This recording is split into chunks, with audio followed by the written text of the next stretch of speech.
Bonjour à tous, c'est Quentin et bienvenue dans ce nouvel épisode de La Voix du Lion. Aujourd'hui, je voudrais aborder le sujet suivant, à savoir le caméléon du soi. Qu'est-ce que j'entends par là ? Alors un caméléon, vous savez tout ce que c'est, le soi, bon, je pense que vous avez quand même quelques petites notions de psycho, vous devez savoir ce que c'est aussi. Mais avant de parler du caméléon du soi, je voudrais revenir sur un des podcasts que j'ai fait là cette semaine, que vous avez pu écouter, en ce qui concerne la souffrance et l'échec. Donc ce décalage qu'il y a entre ce qu'on voudrait vivre et ce qu'on vit.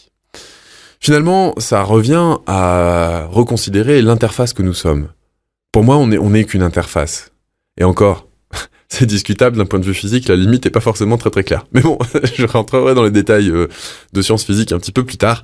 On va dire que entre ce qui se passe à l'intérieur de nous et ce qui se passe à l'extérieur, eh bien, il y a parfois un décalage. Et plus ce décalage est fort, plus c'est difficile de trouver sa place.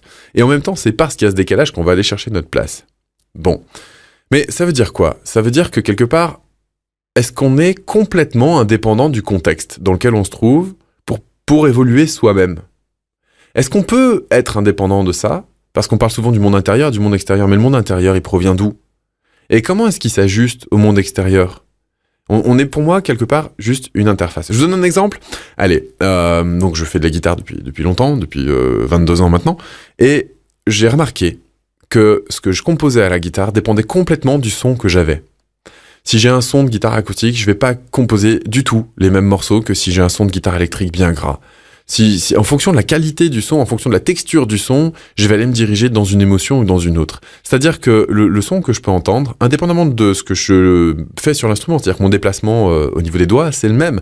Maintenant, c'est ce que j'entends par mes oreilles qui va faire en sorte que ce que je vais exprimer comme émotion, ça va pas être la même chose. Et donc, ça va conditionner le placement de mes doigts, le type de mélodie que je vais aller chercher, etc., etc. Donc, en fonction du contexte sonore, je vais ajuster le mouvement de mes propres doigts. Et ça va faire une composition d'un style complètement différent. Autre exemple, allez, un enfant qui est à l'école. Et un enfant qui n'est pas encore allé à l'école. Moi, j'ai vu ma fille, quand elle était toute petite, elle avait cette empathie naturelle. Par exemple, quand elle voyait quelqu'un qui se faisait mal, elle courait, même si elle ne savait pas encore parler, elle courait vers la personne qui s'était fait mal, elle lui tendait son doudou, histoire de le consoler, parce que elle, le doudou la consolait, donc elle voit quelqu'un qui souffre, elle propose le doudou pour consoler. Ça, c'est de l'entraide. Ça, c'est de l'empathie. Ça, c'est quelque chose qui est naturel chez les enfants. Et puis, si on les met dans le contexte de l'école, qu'est-ce qui se passe ? Eh bien, il y a un esprit de compétition qui commence à se développer. Il y a un esprit de jalousie, il y a un esprit qui est un petit peu agressif, qui commence à se dessiner entre les enfants, alors que naturellement, c'est pas ce qui est en place au départ.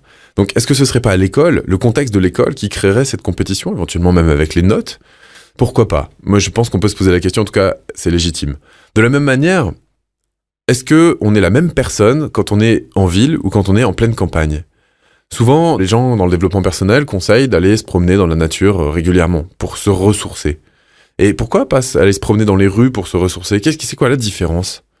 Eh bien, en effet, dans la ville, il y a du mouvement, donc ça c'est bien, c'est la vie, c'est plutôt intéressant, mais c'est du mouvement qui est polluant, qui est bruyant, c'est les voitures, c'est les bus, c'est les gens qui marchent vite, c'est énormément de choses de cet ordre-là, et puis des odeurs qui sont peut-être pas non plus très très agréables, relativement polluées, alors qu'à la campagne, il y a pas tout ça.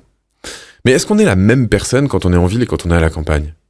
Je crois pas. Moi je crois qu'on change de comportement en fonction de l'endroit où on se trouve. Ça vient un petit peu se battre avec une notion que certaines personnes développent et que j'ai entendue assez régulièrement, c'est-à-dire que si on est bien à l'intérieur de soi, alors on sera bien partout. J'ai longtemps pensé comme ça. Et puis je me suis rendu compte qu'en fonction du contexte, si on s'ouvrait au niveau de sa sensibilité, eh bien c'était plus vrai. Parce qu'on est des êtres interactifs, à mon sens, et que le contexte extérieur est aussi important que la situation intérieure. On va absolument pas réagir de la même manière en fonction du contexte dans lequel on se trouve. Alors qu'intérieurement, a priori, on pense qu'on reste la même personne.